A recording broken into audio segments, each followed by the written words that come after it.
Please lah, normalisasi habis lahiran itu bantu ibunya belajar nyusuin. Bukan malah bilang, kok ASINya sedikit, kan jadi tertekan.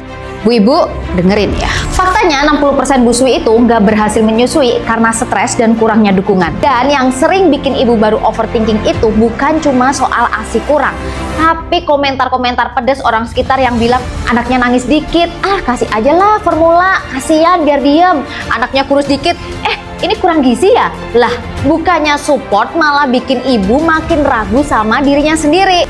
Padahal itu mitos. Ngasih formula sembarangan tanpa rekomendasi dokter itu malah bahaya banget dan ujung-ujungnya ASI makin seret, bayi jadi malas nyusu dan akhirnya ibu makin stres karena dibilang nggak bisa nyusuin.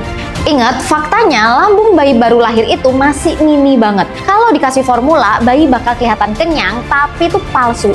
Tidur makin lama dan jadi malah males nyusu. Padahal justru bayi baru lahir itu harus sering nyusu supaya ASI ibunya makin lancar keluarnya. Kalaupun ASI masih sedikit habis lahiran, itu normal banget. Namanya juga kolostrum, cairan emas yang justru lebih berharga dari apapun. Tapi apa kata orang sekitar? Kasian, anaknya kehausan tuh.